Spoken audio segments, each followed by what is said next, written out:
जानने वाला है वो कहता है संसार पूजा हो गया। जीने की कला तो भाई। ओम नमो भगवते वासुदेवाय। ओम नमो भगवते वासुदेवाय। ओम नमो भगवते वासुदेवाय।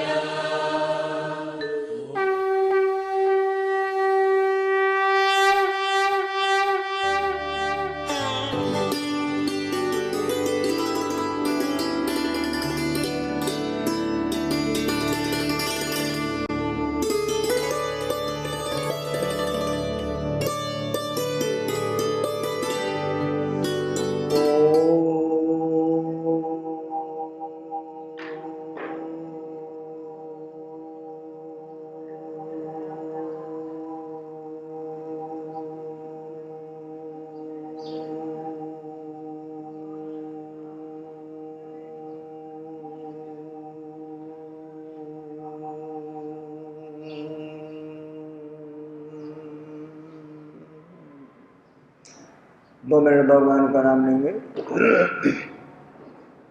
श्री राम जय राम जय जय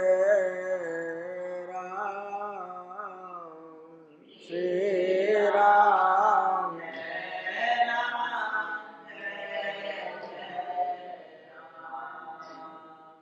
श्री राम जय राम जय जय राम। श्री राम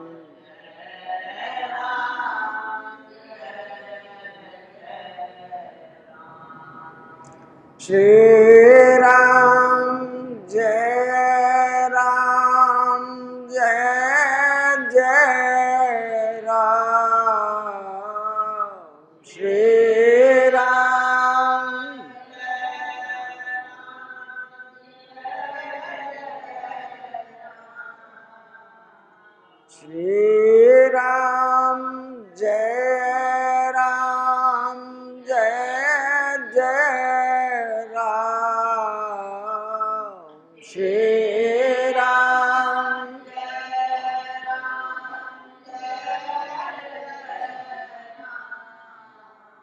श्री राम जय राम जय जय राम। श्री राम जय राम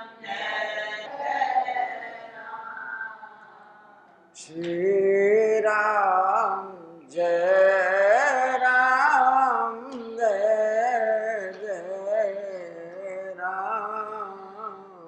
श्री राम जय राम जय जय राम। बोलो सत्यानंद घन भगवान की जय। देखो राम की चर्चा करता है। केवल जितने भी जीव हैं राम उनका अपना पर्सनल है।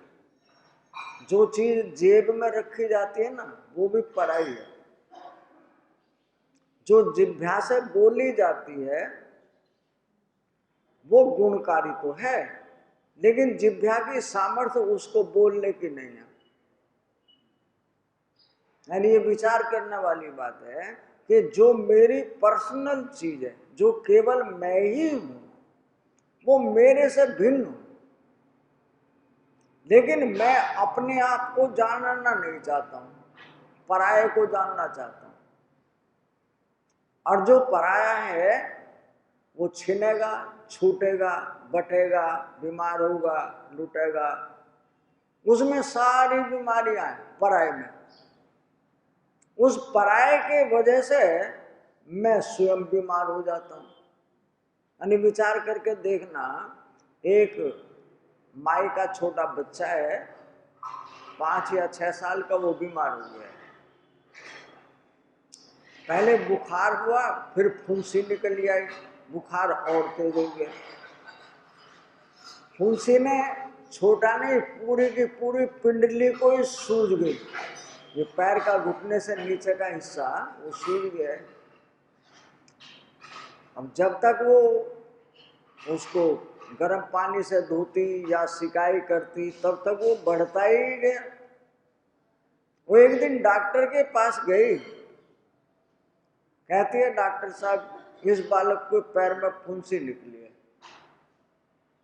डॉक्टर कहने लगा 2 दिन दवाई देते हैं, अगर ये पक गई तो ठीक हो जाएगी, अगर ये नहीं पकी तो इसका ऑपरेशन करना पड़ेगा। वो कहती है ऑपरेशन क्या होता है?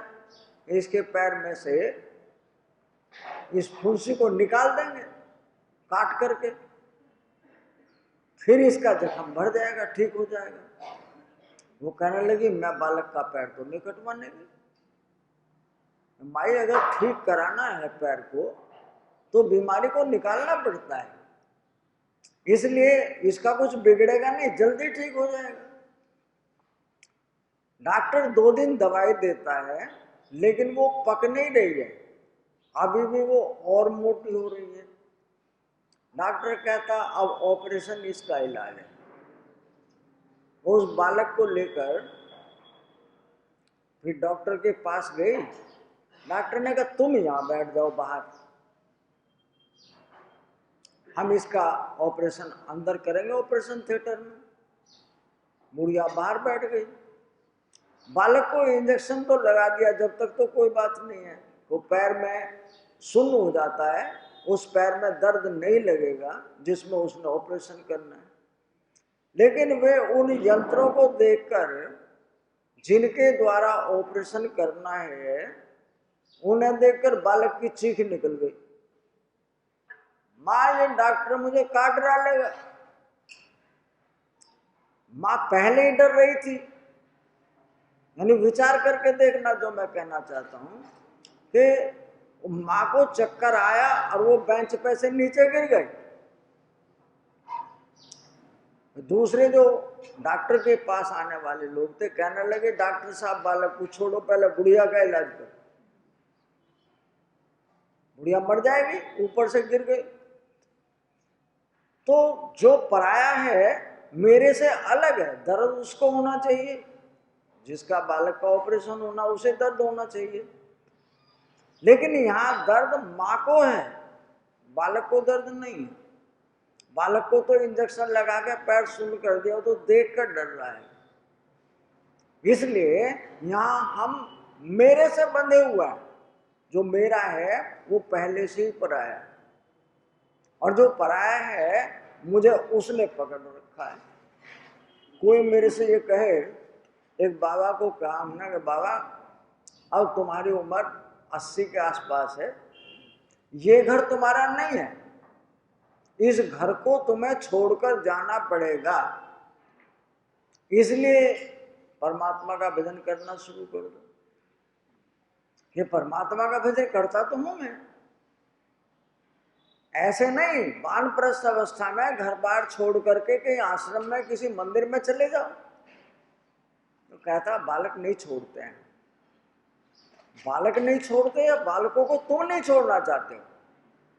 सच्चाई ये है हमें किसी ने नहीं पकड़ा हुआ है, लेकिन हम अपने आप को ऐसा समझते हैं कि उन्होंने हमें पकड़ा हुआ है।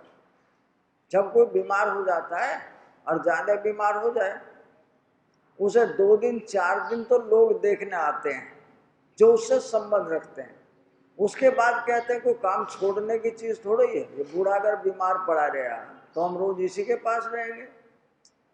मानो उसके जो घर के सदस्य हैं वे भी उसकी वजह से अपने काम को बंद नहीं करते हैं, कि बीमारी रेगुलर है, कितने दिन रहेगी क्या पता चलता है।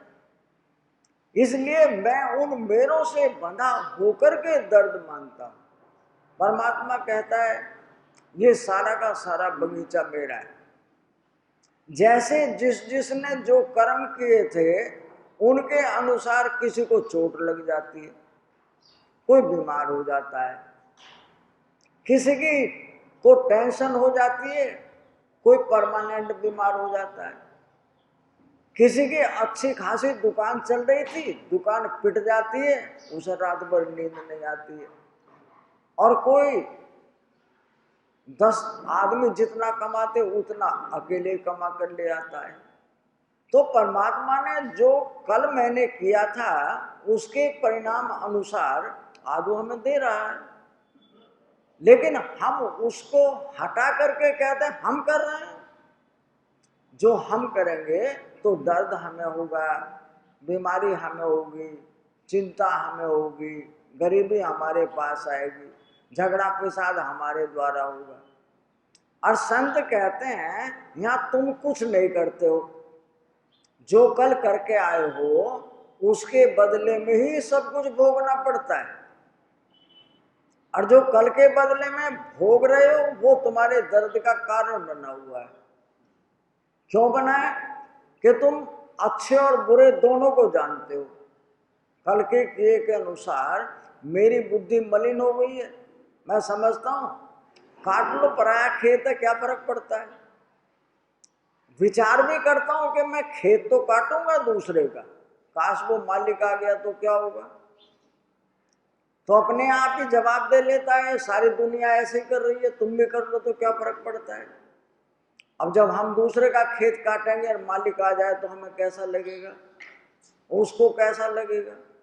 वो मालिक भी हमें जानता है कि देखो तुम हमारा खेत काट रहे हो अपना छोड़ करके। तो जगत जो है कल के किए हुए के अनुसार अपने आप चल रहा है, मैं नहीं चला रहा। बालक अपने आप आ जाते हैं, नींद अपने आप आ जाती है, चोट अपने आप लग जाती है, बीमारी अपने आप आ जाती है, सांस अपने आप आती है और जाती है, दुनियादारी की सारी चीजें अपने आप हो रही हैं, रात आ जाती है, दिन आ जाता है। और इसको बिताते बिताते मेरा जीवन चला गया, लेकिन मैंने कभी उस परमात्मा को नहीं जाना जो मेरा अपना था। मैं उन परायों के साथ बंधा हुआ होने के कारण रोज दर्द भोगता हूं। परमात्मा कहता है भाई कल के केव के अनुसार तुम्हारी बुद्धि आज काम करती है, लेकिन अच्छे और बुरे को तो तुम जानते हो। यानी सबसे पहले जिस कार्य के करने में डर लगता है, मुझे छुपकर करना पड़ता है, जिस कार्य के करने में मुझे कल को चिंता आ सकती है, कल को कोई परेशानी उपलब्ध हो सकती है, भेद खुल जाए तो समाज बहिष्कार कर सकता है, ये तो मुझे पहले से ही पता है, मैं फिर भी वही काम करता हूं। परमात्मा कहता मैं तेरे अंदर बैठा हूं, तुझे गलत काम करने से रोकने का प्रयास करता हूं, तू फिर भी नहीं रुके तो अपने किए हुए कर्म का परिणाम तू खुद भोगेगा। और उसका इलाज इस जगत में किसी के पास नहीं है। विचार करके देखो कि 1000 आदमी खड़े होते हैं, डॉक्टर भी होते हैं, पंडित भी होते हैं, मौलवी भी होते हैं, झाड़ा लगाने वाले पढ़िए भी होते हैं, सारे लोग खड़े हैं, एक आदमी को बचाने के सब उपचार कर रहे हैं, उसके परिवार के सब सदस्य भी खड़े हैं, लेकिन जिसका अपना है वो उन सब के सामने ले जा रहा है। और वो कहता है जिसकी मर्जी हो रोक लो। क्यों? कि जिसका है वो अपने को कभी भी देकर जाता है और जब मर्जी होती है उसको लेकर जाता है। और हम रो रहे हैं, हमारा ले जा रहा है वो। तो परमात्मा कहता है तुम्हारा है तो रोको, इसके बदले में कोई जाकर देखो। अगर कोई मरना चाहता तो इसके बदले में मर जाओ। लेकिन परमात्मा के रास्ते में कोई व्यवधान नहीं होता। हमें परमात्मा नहीं दिखता, मेरा अपना दिखता है। उस दिखने के कारण मैं रोज रोता हूं, रोज कलेश में जीता हूं, रात को नींद नहीं आती, दिन में काम करने में मन नहीं लगता है। क्यों नहीं लग रहा है? मेरा नुकसान हो गया है। यह परमात्मा कहता तुम्हारा तो कुछ था ही नहीं। ये जगत में जब तुम आए थे तुम अकेले थे, तुम्ही ने इस नगर को, बस्ती को, अपनों को, परायों को मेरा कहा और मेरा कहकर तुम उससे बंध गए। अब तुम कह रहे हो मेरा छिन रहा है, परमात्मा कहता तुम लेकर कितने आए थे बताओ। यहाँ हर कोई अपने आप में अलग अलग आया था, अलग अलग जी रहा था, अलग अलग अच्छे बुरे कर्म कर रहा था, अलग अलग हारी बीमारी दर्द चिंता कलेश दरिद्रता भुगत रहा था, फिर भी कहता मेरा चला गया, मेरा छिन गया, मेरा बीमार हो गया, मेरा लुट गया। भाई तुम्हारा था नहीं, जिसका है उसी का रहेगा। इसलिए वो संत हमें जगाने के लिए बीच बीच में कभी कभी आ जाते हैं और वो कहते हैं जिस शरीर से तुम काम करते हो ये तुम्हारा नहीं, इस शरीर के माध्यम से जो संग्रह कर रहे हो वो तुम्हारा नहीं, और जिसके द्वारा तुमने संसार को बसाया है वो सब संसार तुम्हारा नहीं। और जितना सामान जोड़ जाड़ करके संग्रह किया कि हम मौज मस्ती करेंगे बैठेंगे, एक दिन छिनेगा और तुम्हें रोना पड़ेगा। और संत कहता है रहना तो सामान के पास, लेकिन पराया समझ के रहना। यहाँ का सामान यही मिलता है और इसी बाजार में यही छोड़ना भी पड़ता है। जो पहले से छोड़ना सीख गया है उसे दर्द नहीं आएगा। अब हमने कपड़े पहन लिए, ये कपड़े इसलिए पहने कि हमारी पहचान है कम महात्मा है, लेकिन कोई कोई लोग ऐसे भी होते हैं उन्हें कपड़े रंगने की जरूरत नहीं होती, संसार में सारे सामान के पास ही रहते हैं, लेकिन वे पीठ फेर कर रहते हैं। पीठ फेरने का मतलब है किसी का चोट लग गई, वो चीख रहा है भैया मुझे चोट लग गई, मेरा के तो दवाई तो करी जा सकती है, तुम्हारी चोट को कोई बांट नहीं सकता, तुम्हारे किए हुए के फल को कौन बांट सकता है।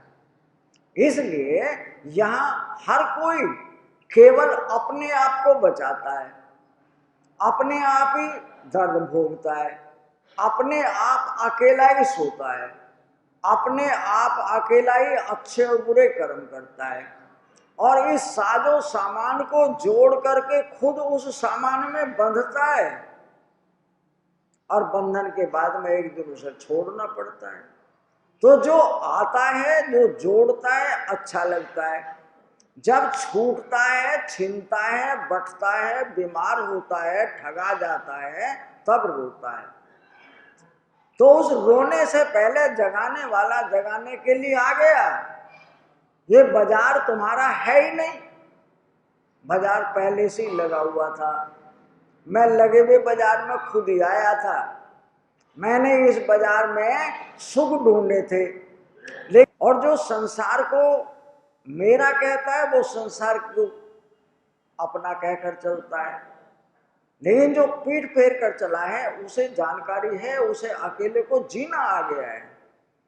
जो संसार को पकड़कर दूसरे के सहारे से जीता है उसे जीना नहीं आया। संसार दुख देता है, परमात्मा सुख देता है। संसार रात दिन रुला रुला कर मारता है, परमात्मा अपने सारी दुनिया का जगत का सामान भी मिल जाए वो संत पैर फैलाकर सोता है। चौकीदारा कौन करेगा? तेरा सामान है तू चौकीदारा कर, मेरा कुछ नहीं है, मैं तो पैर फैला कर सोया। उसके सामान को कोई नहीं उठाता, लेकिन जो कुत्ते भी रखता है चौकीदार भी रखता है, अपने धोरे पिस्तौल बंदूक भी लेकर रखता है, उसे रात को भी नींद नहीं आ रही है, गोली खाकर भी सोता है। क्यों नहीं आ रही है?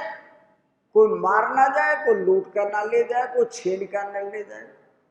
अरे तुम्हारा है, छीन जाएगी तेरी काया, तेल मल करके जिसको निलाया, छीन ली जाएगी तेरी काया, साबुन मल करके जिसको निलाया, सुंदर गोरा ये तन राख जावेगा बन फिर न आना, काहे फिरता है बन कर दीवाना, सुंदर गोरा ये तन राख जावेगा बन फिर न आना, काहे फिरता है बन कर दीवाना। सच्चिदानंद घन पाके मानुष का तन तू भुलाना, काहे फिरता है बन कर दीवाना। संत में सोते वो को जगा रहे हैं, ये काया तुम्हारी है नहीं। परमात्मा ने बड़ी दया करके, बड़ी मेहरबानी करके ये मनुष्य तन दिया है। यानी जितने भी जीव इस जगत में हैं, वे चाहे जानवरों के हों, पक्षियों के हों, देवताओं के, यानी पृथ्वी का हो, पहाड़ नदी समुद्रों का, पहाड़ों का शरीर हो, ग्रह नक्षत्र तारे चांद और सूर्य के शरीर हो, उन सब में सबसे श्रेष्ठ मनुष्य का तन है। क्योंकि मनुष्य हमेशा हमेशा के लिए पैदा होने और मरने से अपने आप को बचा सकता है। वो अकेले परमात्मा को अपना बना ले। भगवान कृष्ण अर्जुन से कहते हैं, शुभाशु फलैरेवं मोक्ष से करम बंधनैः, संन्यास योग युक्त आत्मा विमुक्त मामुपेष्यसि। यानी भगवान कृष्ण अर्जुन को समझाकर कहते हैं, अर्जुन तू इस जगत में अच्छे और बुरे दोनों तरह के कर्म जरूर करेगा। एक महिला थी हमारे पास गंगा के किनारे पर, हम लगभग 3.5 साल एक ही स्थान पर बने रहे। वो अपनी बीती बतला रही थी कि उसका एक देवर था और एक उसका पति था। देवर हंसपुस था, तगड़ा था। वो 4-5 बदमाश लोग थे, वो उसको कुछ चिढ़ाने लगे, ये शरीर को क्यों मोटापा बढ़ा रखा है, कि मैं अपनी कमाई खाता हूँ, डकैती की, चोरी की, बेईमानी की कमाई नहीं खाता। उनको वो बात लग गई और एक दिन उन्होंने उसको मार दिया। जो मरा था, पुलिस आई और पुलिस उस आदमी से कहती है, तुम उनका नाम ले दो सुबेतन जिसने मारा है। कहने लगा मैं किसी का नाम नहीं लेता, मर गया वापस तो आएगा नहीं, मैं किससे दुश्मनी लूंगा। इसलिए उसने किसी का नाम नहीं लिया और उनके पीछे लग गया। इन्होंने जिन्होंने मारा था उसको पता था, वो उसी दिन आके बता दिया था, भैया आज मेरे ऐसा कह दिया है उन लोगों को। तो वक्त लगा उसे 1.5 साल में, 2 साल में पुलिस में रिपोर्ट जब नहीं लिखाई जब भाई मरा था। उसने किसी से तमंचा लिया और एक टूटी सी साइकिल लेकर वे जंगल में गाड़ी में बैठे हुए शराब पी रहे थे। चारों के चारों 5 बदमाश, उन्हें मालूम नहीं था, इसलिए पी पाके वो तो धूत थे और उसने जाकर सबको 5 के 5 को मार दिया। अब मारने के बाद में थाने में गया, जिनमें 2 के ऊपर उस मंदे टाइम में, ये सन 60 के आसपास की बात है, उस मंदे टाइम में उन पर 10-10 हजार रुपये इनाम भी था। मार के थाने में गया, पुलिस वाले कहते हैं तू अपने घर को भाग जा। कहना मैंने मारे हैं। अरे तुमने मारे हैं, उनको कोई हाथ नहीं लगा सकता, हमारी हिम्मत नहीं उन बदमाशों को हाथ लगाने की। तू भाग जा, तेरा कुछ नहीं बिगड़ेगा। कि मैं भागूंगा नहीं, कि तुझे फांसी होगी, कि फांसी हो जाने दो। उसने अपनी नामजद रिपोर्ट, मैंने 5 डकैतों को मार दिया। पुलिस ने गिरफ्तार करके बंद कर दिया। अब फांसी की सजा में वो पहुंच गया और उसको फांसी की सजा भूली गई। अब उसकी पत्नी 1 हफ्ता पहले उस परमात्मा के दरवाजे में जाकर लेट गई। वो कहते प्रभु मैंने तो कुछ किया नहीं, मेरा दोष इतना ही है कि ये मेरा पति है, लेकिन ये भी निर्दोष है, इसने भी कुछ नहीं किया, और अगर इसको फांसी होती है तो मैं जीते जी मरी हुई आऊंगी वहां से। मैं वहां से जिंदा, अगर इसको फांसी होती है तो मैं जिंदा नहीं आऊंगी। अब परमात्मा के पास 7 दिन तक रोज, अब भगवान श्याम सुंदर को पकड़ के पड़ गई, मेरा तो तू ही है और मैं किसी को नहीं जानती। भगवान ने सोचा देखो इसने 5 को मारा है, फांसी की सजा बोली हुई है, ये पता है इसको फांसी होगी, लेकिन उसके हृदय की पुकार है ये कि आज उसको फांसी होनी है। उसके परिवार के 20 लोग मेरठ के जेल पर पहुंचे हुए हैं। वहां पर वकील भी, दोनों पार्टियों के मजिस्ट्रेट भी पहुंचे हैं, जेल के इर्द गिर्द सारे लोग जो रहते हैं सब पहुंचे। इस आदमी को फांसी लगी और वो फांसी के तख्ते पे खड़ा हुआ है। उससे कहते हैं ये आखिरी समय, तुम्हें किसी से कुछ कहना सुनना हो तो बोलो। वो कहता मुझे किसी से कुछ नहीं कहना है। और उसी समय में 27 मई का दिन है, पंडित जवाहरलाल नेहरू का स्वर्गवास हो गया और सूचना आई कि जो काम जहां पर है उसको वहीं रोक दिया जाए, झंडे झुका दिए जाए। वो मजिस्ट्रेट कहता है इसको फांसी के फंदे से हटा दो, इसे आजाद कर। मेरठ की जेल में आज भी वो दिन है कि उसको, उसकी पत्नी जिसको फांसी लगने के लिए उसका एक सांस ऊपर एक नीचे है कि एक झटके में मर जाए, और परमात्मा कहता है कि इसको फांसी नहीं होगी। तो संत कहता है जरा भावना से करिए पुकार, उदासी मन काहे को करे, तेरा राम जी करेंगे बेड़ा पार, उदासी मन काहे को करे। यानी ये विचार करने की बात कि जो मेरा परमात्मा है वो मेरे भीतर में बैठा है, मैं उसे बाहर ढूंढता हूं। वो कहता है चल बाहर ही ढूंढ ले, लेकिन तेरा हृदय शुद्ध तो होना चाहिए। जिसका हृदय शुद्ध होता है उसके लिए मौत भी जीवन बन जाती है कि वो महिला अपने पति के साथ, अपने सब परिवारों के साथ आज वापस जिंदा लेकर आ रही।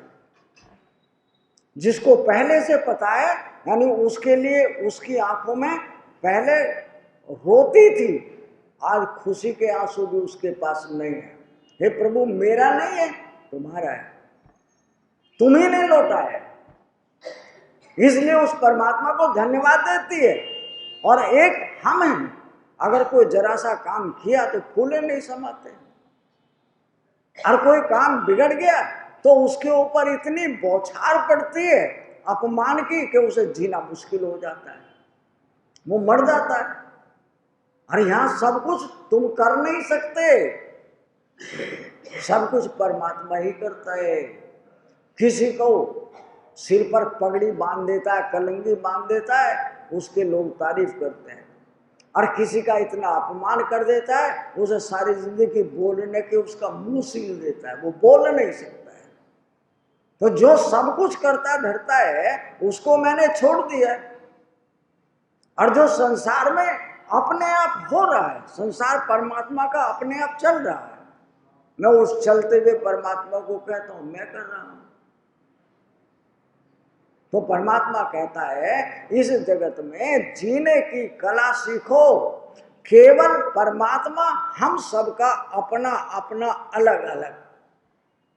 जो अलग अलग है वो कैसा है कि जो आदमी उसके जितने नजदीक हो जाता है वो परमात्मा उसकी सारी बीमारियां, सारे कलेश, जितने भी दुनिया के रोग हैं उन सबको छीन लेता है।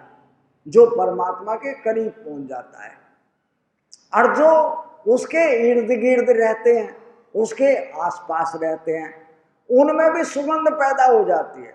जैसे चंदन का पेड़ होता है वो तो बिल्कुल शुद्ध हो गया, उसकी कीमत तो है, पर उसके पास रहने वाले जो पड़ोसी पेड़ हैं वो भी चंदन के भाव बिक जाते हैं। यानी संत पूरे भारतवर्ष में पूरी धरती पर कभी कोई एक होता है। सब लोग महात्मा नहीं होते हैं। महात्मा कौन है? जो पूरी तरह से बाहर भीतर एक हो गया है, जिसके पास किसी तरह का कोई विचार नहीं होता है, जिसका कोई अपना कोई पराया नहीं होता है, वो पूर्ण रूपेण ब्रह्म रूप हो गया है, वो कोई एक होता है। और जितने भी महात्मा होते हैं वे सब के सब उसके इर्द गिर्द होते हैं। उस महात्मा की पूजा हो ना हो, जो पूर्ण रूपेण हो गया है, क्योंकि वो मिट्टी का बुत बन गया है, लेकिन जो उसके इर्द गिर्द रहने वाले हैं उनकी पूजा होती है। वो भी दूसरों को सुगंध बांटते हैं, हमारे पास आओ तुम्हें शांति मिलेगी। और वो शांति उनके द्वारा ज्यादा नहीं तो कम, कम नहीं तो और कम मिलेगी जरूर। क्यों? वे भी राम के इर्द गिर्द रहते हैं। लेकिन कोई कोई महात्मा ऐसा होता है अपना सब कुछ समाप्त करके, शरीर नहीं रहता, शरीर घर है, इस शरीर में से रोज निकल जाता है, रोज फिर वापिस आ जाता है। तो जिसको जीने की कला आ गई है वो सब लोगों को, सारे जगत के जीवों को जगाता है। 100 मीटर तक उसके चारों तरफ पेड़ हो, पक्षी हो, जानवर हो, मनुष्य हो, वे सब के सब भी शांत रहते हैं, वे भी बीमार नहीं होते। यानी इतने तो वायुमंडल को वो शुद्ध कर देता है, उसके चारों तरफ से शरीर में से शरीर को छलनी करके वायु निकल जाती। जो ऐसा शुद्ध महात्मा हो उसकी दृष्टि से रोग भागते हैं, उसकी दृष्टि से दूसरों के कलेश, दरिद्रता, उसके झगड़े, उसके फिसाद में से भाग जाते हैं। लेकिन हम उस परमात्मा को तो पकड़ नहीं सकते, जगत को गालियां दे रहे हैं। उसने किया था, ऐसा नहीं हमारा नुकसान नहीं होता।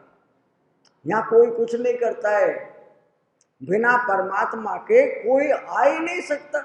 दरवाजे पर कुत्ता आया, गाय आई, बैल आया, कोई भी आया, परमात्मा की वजह से आया।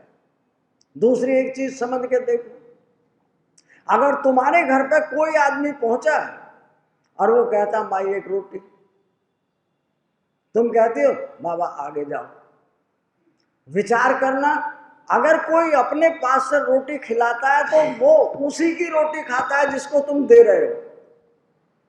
तुम माँ को दो, भाई को दो, रिश्ते नातों को दो, संबंधियों को दो, तुम उसके हिस्से का खा रहे हो। अगर तुम उसे देते हो तो निश्चितता तुम्हारा बढ़ेगा। और जो उसे टरका के कह देता आगे जा, इसका मतलब है वो दर्द इकट्ठा करता है। कोई आदमी हमसे ये कहकर जाए कि बाबा मेरा सब कुछ छीन लिया मेरे घर वालों ने, मुझे कुछ नहीं दिया है, हम उसको उतना बड़ा बना देंगे जितने में उसके सारे घर वाले हैं उतने में वो अकेला होगा, पर वो छोड़कर चले तो सही। लेकिन यहाँ सबके सब बंधे हुए हैं, बंधन दुख का कारण है। वो कहते हैं उसमें से हिस्सा जरूर लूंगा, चाहे मेरे पे कितना ही हो। जो मेरा है वो तो मेरा है ही, लेकिन जो माँ बाप के द्वारा है उसमें से हिस्सा जरूर लूंगा। लेकिन जो आदमी उस हिस्से को छोड़कर चलता है उसका कई गुना उसको मिल जाएगा जो छोड़कर चला है।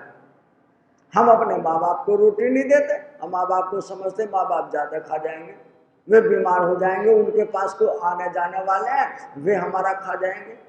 लेकिन तुम किसी दूसरे के अपने घर में कोई चाय को कहना दो, कोई खाने के लिए कहना दो, किसी दूसरे चीज को, अगर तुम्हारे पास खाने की व्यवस्था किसी के लिए है तो समझ लेना तुम्हारा बढ़ता है, घटता नहीं है। कितना बढ़ता है वो हिसाब नहीं जानते तुम। महात्माओं के पास कुछ होता है, सब कुछ तुम्हारा है। महात्माओं के पास जो भी सामान है वो सब दूसरों का दिया हुआ है, और वो उस सामान में से दूसरों को ही खिलाता है। कितना खा लेगा वो खुद अपना, लेकिन जितना वो बांटता है उससे ज्यादा उसका रोज बढ़ता है। महात्मा कंजूस होकर बैठ जाए, वो ना खिलाए किसी को, उसका भी नहीं आएगा, उसको भी नहीं मिलेगा। गृहस्थियों का धर्म है ये कि पक्षियों का हिस्सा उनका भी छीन लाए, जानवरों का भी छीन लाए और दूसरे लोगों का छीन लाए, मिलावट करी, धोखा दिया, झूठ बोला, चोरी करी, सब कुछ करने के बाद हम जोड़ कर बैठे हैं, 10 साल का हमारे पास है, 20 साल का हमारे पास है, छूटेगा वो सब, तुम्हारा नहीं है। उसमें सबका साझा है। जो आदमी सबका साझा करके चलता है उसको वो संत कहता है, तू निर्दोष तुझे क्या डर है, पग पग पर साथी ईश्वर है। यानी हम जितने जीव हैं सब निर्दोष हैं, सब कुछ परमात्मा का है, और परमात्मा का समझ के सबके लिए खर्च करते हैं। पानी पिलाना हो, कोई चाय पिलानी, कोई 2 चपाती खिलानी है, कौन खिलाता है? मेरे भीतर बैठ। इसलिए वो संत हमें जगाकर कहता है, भगवान कृष्ण कहते हैं, अर्जुन तू सबसे नजदीक मेरे है, इसलिए जो भी तू अच्छे और बुरे सुबह से शाम तक कर्म करता है उसका फल आएगी, बीमारी आएगी, चिंता आएगी, गरीबी आएगी, झगड़ा होगा, कोई मरेगा, कोई जीवेगा, वो सब पाप दोष तुझे नहीं लगेगा। क्यों? प्रभु तुम नहीं किया सब कुछ, मैंने तो कुछ किया ही नहीं। कर्म फल का मतलब होता है करने वाला तो वो है ही, लेकिन मैं अपने मन से ये कहता हूं मेरा छिन गया है। तुम्हारा था ही कहां, लेकर आए थे? तुम्हारा है, तुम रोक लो, कल जाओगे तो इस सारे सामान को लेकर चले जाना, तुम्हारा है ना, ये तो ले जाना इसको। तो तुम्हारा पहले से ही नहीं है, ये सब मिला हुआ है। और उसको अगर मैं उस परमात्मा को सौंप दूं कि हे प्रभु ये सब तेरा ही है, ये बालक हो, ये घर हो, ये गाड़ी हो, ये जानवर मनुष्य जितने भी हैं ये सब के सब तेरे हैं, मेरा कुछ नहीं है, मुझे ये खिलौने भोगने के लिए। कोई आदमी हो सन्यास योग युक्त आदमी, अर्जुन वो व्यक्ति योगी और सन्यासी है। वो व्यक्ति संसार में मेरे से कभी ओझल नहीं हो सकता, ना मैं कभी उससे ओझल हो सकता। अर्थात मेरा संत हमेशा मुझे देखता है और मैं हमेशा उसे देखता हूं।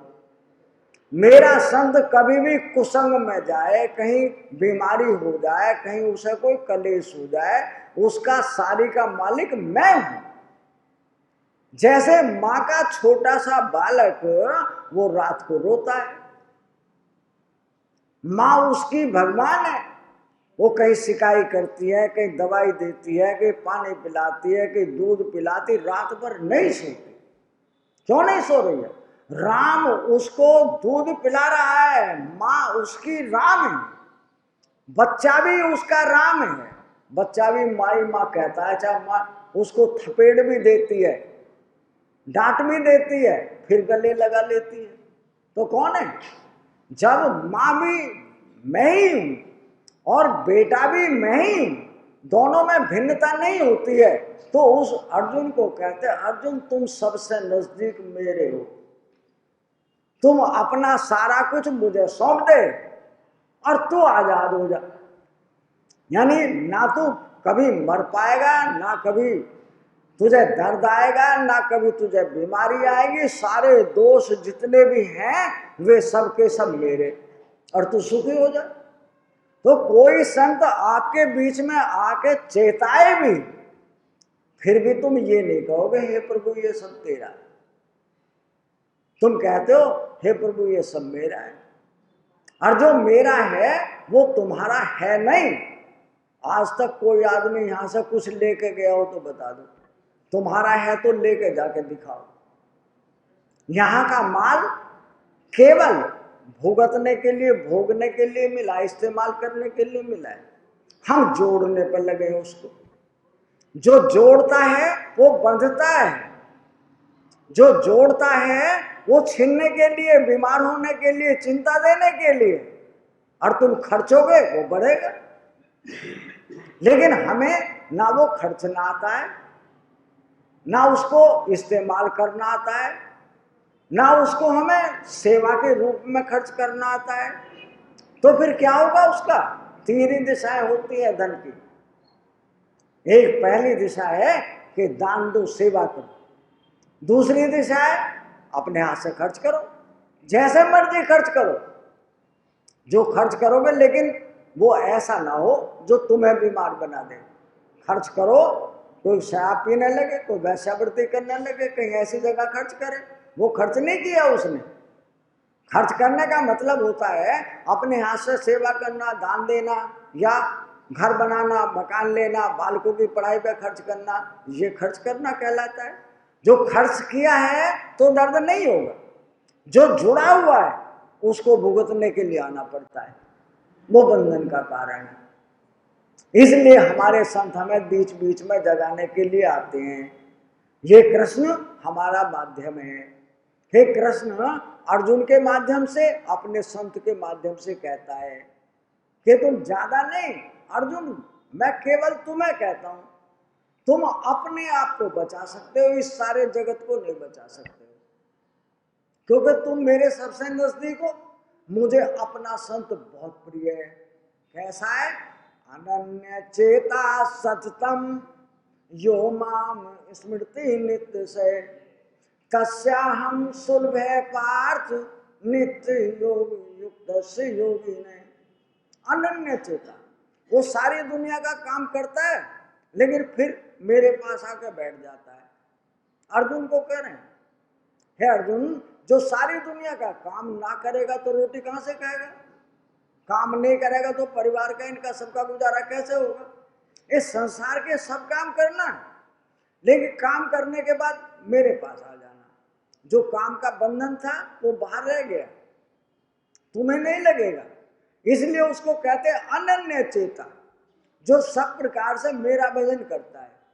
वो जब काम करता है जब भी मुझे नहीं भूलता है, जब काम करके निवृत्त हो जाता है जब भी मुझे नहीं भूलता है। तो अर्जुन मामो अनन्य चेता सततम यो माम स्मृति नित्य से, अर्थात हर समय मेरा स्मरण रखता है। हम तुम्हें भी ये कहते हैं कि जीव पर कोई गीत बैठा लो, दुनिया के सारे काम करना, घर में हो, बाहर में हो, खेती का हो, किसी की दुकानदारी का हो, एक गीत गाते फिरे जाओ। बसो मोरे नैनन में नंद लाल, बसो मोरे नैनन में नंद लाल, मोहन मूरत सामरी सूरत, मोहन मूरत सामरी सूरत, नैना बने विशाल, बसो मोरे नैनन में नंद लाल, बसो मोरे नैनन में नंद लाल। अधर सुधारस मुरली राज तो, अधर सुधारस मुरली राज तो, उर्वैजंती माल, बसो मोरे नैनन में नंद लाल, बसो मोरे नैनन में नंद लाल। दोनों काम हो रहे हैं, यानी मैं अपने परमात्मा का गीत गा रही हूं, और इस संसार का जो कार्य है, रोटी बनाना हो, कोई बर्तन साफ करना हो, कपड़े धोना हो, गीत गा रहे हैं, कब काम हो रहा है। अनन्य चेता, भगवान कृष्ण अर्जुन को कहते हैं अनन्य, जो सब प्रकार से मुझे बसता है, वो मेरा अपना है। तस्या हम सुलभे पर, है अर्जुन, उसके लिए मैं मिलना दुर्लभ हूं ही नहीं। जो मुझे नहीं भूलता तो मैं उसको कैसे भूल सकता हूं? विचार करके देखो, तुम मुझे कितना चाहते हो कि अपने आप से पूछ लो। भाई जो तुम मुझे चाहते हो तो मैं भी तुम्हें चाहता हूं, जो तुम नहीं चाहते तो मैं कहां से चाहूंगा? लेकिन संत एक ऐसा है कि सारा जगत संत का ही है, वो सारे जगत का माई बाप है। वो सबको कहता है हे प्रभु तू ज्यादा नहीं, इनको सद्बुद्धि देना, मुझे कोई तुमसे कामना नहीं है। वो अपने संत कहता है मुझे इस सारे जगत से कोई कामना नहीं, लेकिन ये सारे रो रहे हैं, कोई चीख रहे हैं, चिल्ला रहे हैं, दर्द मान रहे हैं, अनेकों प्रकार से विपत्तियों के मारे हुए हैं।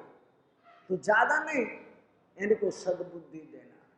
सद्बुद्धि कैसी हो कि अगर तुम राम का भजन करोगे आदि बीमारियां खत्म, और अगर तुम बाहर हो, अंदर की तरफ चले आओ, तो जब तक तुम हमारे पास हो तब तक तुम चिंता, कलेश, दरिद्रता, सारी बीमारियों से तुम भिन्न हो। यहां से जाओगे तो जो मंदिर से बाहर निकल गए, जो रोग तुम्हारे साथ लेकर आए थे, वो रोग फिर तुम्हें लिपट जाते हैं। फिर सास बहू की, नंद भावज की, फिर जो की तो लड़ाई, फिर अपने परायों में फिर ईर्षा की भावना। और यहाँ क्यों नहीं होती है? यहाँ नंद भी बैठी रहे, भावज भी बैठी रहे, सास भी बहू भी बैठी रहे, तो यहाँ कलेश नहीं हो सकता है। क्यों? ये राम का घर है। इसलिए कहते तस्याम सुलभे पर, हे अर्जुन, जो मेरा अपना ऐसा संत है ना, उसके लिए मैं मिलना मुश्किल नहीं, कि जो हर समय मेरा गीत गाता रहता है, जगत का काम करता रहता है। काम करते रहो, नाम जपते रहो, काम करते रहो, रहो पाप की वासनाओं से डरते रहो, पाप की वासनाओं, नाम धन का खजाना बढ़ाते चलो, नाम धन का खजाना, हेलो कृष्ण गोविंद गोपाल गाते चलो, कृष्ण गोविंद। नहीं, इतने में तो हमारा कुछ जाता ही नहीं। कृष्ण इस ब्रह्म को कहते हैं जो इसके रोम रोम में व्यापक है। जिस डाली में से परमात्मा निकल जाए, पेड़ रहता है, डाली सूख जाती है। जिस शरीर के अंग में से परमात्मा निकल जाए, वो शरीर का अंग पतला पड़ जाता है, सूख जाता है, शरीर साबुत बना रहता है। ऐसे जो परमात्मा है, नाम जपते रहो, काम करते रहो। जो मेरे अंदर बुरे विचार आते हैं, उनको टरकाते रहो। यानी बुरे विचार हैं, किसी से चुगली करना, ईर्ष्या करना, किसी से कुछ झगड़ा फिसाद हो, को मांगने के लिए गए, वो कहता भाग नहीं रहे, दे देंगे, ठीक है भैया तेरी मर्जी, दे दीजिए, ना देगा तो ना सके, हर इच्छा। ये हमारी बुरी भावनाएं जो है, हे प्रभु तुम उनसे मुझे बचाते रहे ना। और जैसे ये संसार का धन है ना, ये जुड़ता है, इतने हो गए, इतने और, इतने और, इतने और, इतने हो गए, इतने और खत्म नहीं होती है। ऐसे मेरे राम का नाम भी जुड़ता है। ये 33 करोड़ देवता वैसे नहीं बने। जिसने जितना भजन किया, भगवान ने उतने भजन के अनुसार उसे भी देवता बना दिए।